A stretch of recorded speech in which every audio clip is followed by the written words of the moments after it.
우리는 어제 잠언 5장에서 음행에 대한 경고를 보았습니다. 하나님 말씀도 좌우의 날선검과 같고 여인의 호리는 말 그것도 좌우의 날선검 같다 그랬습니다. 하나님 말씀은 고치고 회복시키기 위한 좌우의 날선검이요, 음행은 우리를 파멸시키고 죽이려고 하는 좌우의 날선검입니다. 아프죠. 하나님 말씀과 여인의 입술이 둘 다 아플 수 있지만 하나님 말씀은 처음에 아프게 하시나 결국은 회복을 위한 평온함이요, 음행의 입술은 반대입니다. 처음엔 달콤하나 나중에는 끝나지 않을 고통으로 우리를 몰아넣습니다. 그러므로 우리에게는 한 남편, 교회에게는 한 남편 예수 그리스도밖에 없습니다. 신랑 되신 그리스도도 한 부인, 한 아내, 바로 교회밖에 없습니다. 주님이 그 충정을 지키시니, 그 지조와 절개를 지키시니 우리도 그리해야 할 것입니다. 교회가 언제까지 고멜처럼 살 수는 없습니다. 우리도 뜻을 정하여, 감정이 이끄는 대로 살 거야가 아니라 뜻을 정하여 예수님 외에 어떤 것에도 우리 마음을, 우리의 충정을, 우리의 헌신을, 우리의 최고의 사랑을 주지 말고 오직 주님께만 향할 수 있기를 바랍니다. 오늘 잠언 6장은 어리석고 게으른 자에 대한 훈계로 시작하여 간통에 대한 경고로 마칩니다. 저는 이 잠언에서 처음에 이 보증에 대해서 얘기하죠. 이 보증은 아예 보증 자체를 하지 말아라 이런 뜻이 아니라 신중하지 못한 보증을 말합니다. 이 본문을 보면은 이미 그 말에 걸려든 것이니 내 입으로 뱉은 그 말에 스스로 붙잡히게 된 것이다. 이 말은 바로 책임도 지지 못할 거면서 호기롭게 남의 책임을 뒤집어 쓰겠다는 이 잘못된 보증에 대한 것이지, 신용사회를 살아가면서 우리가 보증 자체를 안 선다, 그러지 말아라 이를 금지하는 것은 아니라고 봅니다. 물론 이런 돈 관계, 재무 관계는 아무리 신중해도 그렇죠? 부족할 게 없습니다. 특별히 우리 지인들, 가족들, 성도들 간에는 가급적 안 하는 게 좋죠. 줘버리는 게 낫습니다. 그게 내 생활에 문제가 된다면 정중히 거절하는 것도 좋은 방법입니다. 잠언 기자는 성령님의 인도하에 게으른 자들을 책망합니다. 그러면서 계매를 데려오죠. 그럼 미물을 봐라. 얼마나 열심히 사느냐. 누가 시키는 것도 아닌데 최선을 다해서 겨울을 준비하지 않느냐. 여름 내내 땀 흘리며 양식을 장만하지 않느냐. 추수 때에 먹을 거리를 모아 들여가지고 추운 겨울을 준비하지 않느냐. 그런데 너는 뭐냐? 누워가지고 좀 더 자고 좀 더 놀면서 마침내 빈궁과 가난을 맞이하지 않느냐. 게으른 자를 개미만도 못한 자 라고 책망합니다. 여러분, 개미는 이제 본능에 의해 살잖아요. 그리고 대비하죠. 그리고 우리에게 교훈을 줍니다. 인간이여, 당신은 임박할 진노를 대비하고 있습니까? 물론 다른 메시지도 줘요. 당신은 노후를 준비하고 있습니까? 다른 사람에게 피해를 주지 않기 위해서라도 혹시 모를 위험을 대비하고 있습니까? 우리 보험을 드는 것이나, 이거 다 이제 그리스도인들이 만든 것이죠. 처음에. 또 우리의 은퇴 이유를 대비하는 것, 이것은 불신앙의 표현이 아닙니다. 미래를 대비하는 것은요, 신앙의 표현이에요. 앞날이 어떻게 될지 어떻게 알겠습니까? 오늘 벌고 오늘 쓰고 오늘의 양식을 구하라 그랬잖아요. 여러분, 그것은요 말씀을 잘못 적용한 것입니다. 내일 일이 어떻게 될지 모르니 만에 하나 하나님의 섭리의 손에서 어떠한 일이 벌어져 내게 불행으로 여겨질 수 있으니 그때를 대비하여 준비하는 것은 바람직한 신자의 모습입니다. 다른 이에게 짐을 지우지 않겠다는 표현이죠. 이 대비하는 것은 성경이 대단히 잘 강조하고 있습니다. 단지파 보세요. 사사기의 단지파 보세요. 준비 안 하고 자기들끼리 행복하게 살다가 외딴 곳에 행복하게 살다가 외적의 징비에 대비하지 못하다가 싸그리 망해버리잖아요. 단이라고 하는 곳이 그렇게 없어져 버립니다. 혹시 모를 외부의 침입에 대비하지 않는 것을 사사기 기자는 우회적으로 책망하는 겁니다. 그러므로 우리는 믿음으로 산다 하면서 미래를 준비하지 않는 어리석음을 책망해야 되고, 동시에 궁극적으로 우리의 최고의 준비는 뭐예요? 주님 다시 만나 뵈올 날을 준비하는 거죠. 모든 사람의 최고의 준비는 바로 예수님 만날 준비하는 겁니다. 그러면 믿어야 되겠죠. 또 신자의 경우에는 내게 주신 사명 최선으로 감당해야 되겠죠. 그게 준비입니다. 뭐 대단하게 요란 떨지 않아도 바로 지금 내게 주어진 일을 열심히 하는 것, 그게 준비입니다. 방을 한번 쓸고 닫고 아이들과 눈 맞추며 인사를 하고 익숙한 일터에서 오늘도 마음을 다잡는 것, 그게 바로 최고의 준비입니다. 여튼 구원받은 신자와 게으름은 대단히 어울리지 않아요. 여러분, 쉬는 건 게으름이 아닙니다. 내 할 일을 잘하고 적당히 쉬는 거, 그건 필요한 거예요. 너무 안 쉬어도 문제입니다. 본문이 얘기하는 건 뭡니까?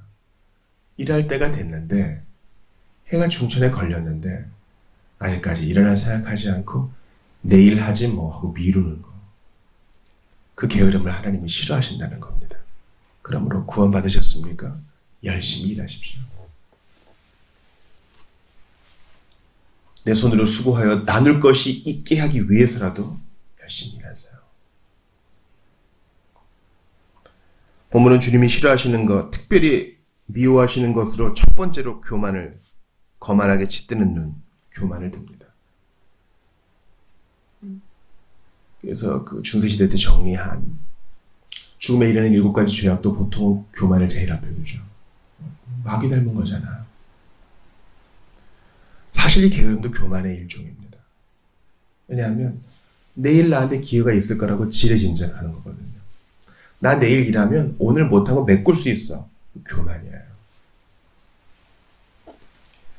저는 그래서 바로 이때 우리에게 이 잠언 말씀을 묵상케 하신 하나님께 감사드려요.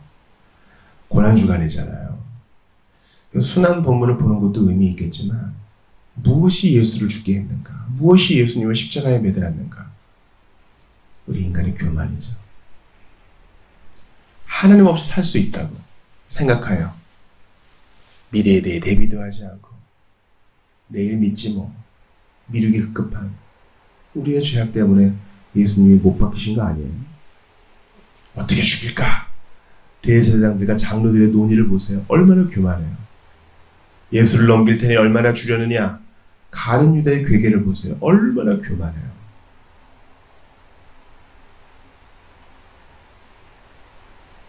나 저 사람 모릅니다. 모릅니다. 베드로의 부인 얼마나 교만한 거예요. 십자가에서 내려와봐라. 믿어볼게. 얼마나 교만한 반응이에요. 야, 옷 다 벗겼다. 가위바위보로 정할까? 투표로 할까? 얼마나 교만한 짓들입니까? 야, 뭐라 그런다. 엘리 어쩌고 한다. 엘리야를 부르나 보자. 보자. 마땅히 슬퍼해도 통곡을 해도 부족할 판에 얼마나 교만한 일들입니까? 그런 자들을 구원하신 예수님, 이거 생각할수록 놀라운 일이에요. 싹 쓸어버려도 시원치 않을 사람들이고, 그래도 아무 할 말이 없는 인생입니다. 그런데도 사랑하시어 구원하셨다는 것은요, 오늘도 우리를 겸손케 해요. 겸손이 바른 반응이에요. 뭐가 있어야 교만하죠, 여러분. 하나님이 교만 싫어하신다는 걸 생각하시고 범사에 겸손을 택하세요. 그러면서 이러한 것들을 이겨낼 수 있는 방법으로 또 지혜를 제공합니다. 보세요. 20절, 21절 보면 아버지의 명령, 어머니의 가르침을 새겨 듣고 그것을 마음에 새기고 목걸이처럼 들고 다니고 그렇게 하면 그것이 너의 갈 길을 인도해 줄 것이다. 너에게 조언을 줄 것이다. 너를 지켜줄 것이다 하면서 23절 보세요. 참으로 그 명령은 등불이요 그 가르침은 빛이며 그 훈계의 꾸지람은 생명의 길이다. 이거 주의 말씀은 내 발의 등이요 이거 아닙니까? 이 지혜는 그리스도를 가리켜 보여주기도 하면서 동시에 지혜의 말씀, 예수님의 말씀, 성경의 모든 교훈을 말하는구나. 이렇게 얘기할 수 있어요. 교만을 이기는 길, 하나님 말씀밖에 없어요. 이제 그 간통과 음행 또 나오잖아요. 여러분 왜 음행해요? 하나님 외에 다른 게 나를 만족시켜 줄 수 있을 거라고 믿고 거기로 찾아가는 교만이에요. 겸손히 하나님 앞에 엎드리지 않고자 하는 교만이에요. 돈 내고 쉽잖아요. 하나님께는 절대 무릎 꿇지 않겠다는 교만이에요. 그러니까 음행하고 간음하는 겁니다. 본문은 이러한 교만, 거기서부터 파생된 간통, 간음, 게으름, 파멸로부터 구하는 유일한 길이 바로 하나님 말씀, 지혜에 있다. 등불되는 하나님 말씀, 생명이 빛되는 하나님 말씀밖에 없다 이렇게 얘기해요. 여러분 부지런히 성경을 읽으세요. 성경의 언어, 그 용어에 익숙해지셔요. 그거 아는 말씀이에요. 아닐걸요. 여러분 평생을 연구해도 성경 몰라요. 제발 한번 그냥 대충 주워들은 것으로 안다고 생각하지 마시고 힘써 묵상하세요. 여러분 하나님 말씀의 재미를 못 느끼면요. 다른 데 재미를 찾아요. 본문 보세요. 몸파란 여자에게 재산을 탕진하고 배우자가 있는 이성에게 찾아가서 진노를 쌓는 거예요. 왜 그래요? 하나님 말씀이 재미있고 주님과 교제하는 게 즐거운 사람은요. 다른 게 별로예요. 여러분. 좀 허접해 보이고 끝이 뻔히 보이고 별로 매력적이지 않게 보여요. 여러분 더 좋은 게 여기 있는데 왜 열등한 걸 찾겠어요? 우리한테 A급 제품이 있는데 굳이 C급, D급 제품을 쓸 이유가 어디 있겠어요? 그리고 지혜로운 사람은 딱 알잖아요. 이렇게 하면 이렇게 되겠구나. 구리겠구나. 끝이 별로 좋지 않겠구나. 마음이 편치 않겠구나. 그런데 하나님 말씀을 버리는 사람은 좌우를 분별 못해요. 그냥 허겁지겁 밥을 먹는 사람처럼 누구의 얘기도 듣지 않고 그냥 갑니다. 그러다가 끝이 허무하고. 33절 보세요. 그는 매를 맞고 수치를 당할 것이니 그런 수치는 두고 씻을 수 없을 것이다. 이런 과오를 얻지 않기 위해서라도 여러분 지혜를 얻으세요. 성경을 읽으세요. 여기서 재미와 맛을, 즐거움을 누리세요. 다른 건 없습니다. 우리 구주 예수님은요. 다시 한번 말씀드려요. 교회밖에 없어요. 우리 신자 각 사람을 위해 자신을 내어주시는데 우리는 여기저기 표류해서야 되겠습니까? 우리 주님은 성실하신 분이세요. 교만하여 게으름을 떨면서 너스레를 떠는 우리를 끝까지 사랑해 주셔서 변화시키셨어요. 그러므로 오늘도 성실하신 주님의 은혜를 받아 우리도 게으름을 멀리하고 음행과 간음, 악과 죄에 관련된 모든 것을 멀리하고 신자의 부지런한 길로 갑시다. 내게 주어진 일에 최선을 다하고 틈과 짬을 내서 하나님 말씀을 묵상하는 하나님 기뻐하시는 주님 파송하신 제사장과 선지자와 왕의 사명을 잘 감당하시는 여러분들 되시기를 축복합니다. 고난주간 오늘 수요일입니다. 예수님께서 입성하시고 왔다 갔다 하시며 누구도 그분을 채워주지 않으니까 누구보다 부지런히 이 일주일을 사셨어요. 우리도 오늘이 마지막 날인 것처럼 주께서 주시는 은혜를 가슴에 품고 성실하게 만날 사람 만나고 정의롭게 일을 처리하며 기도에 힘쓰는 우리 모두가 될 수 있기를 축원합니다.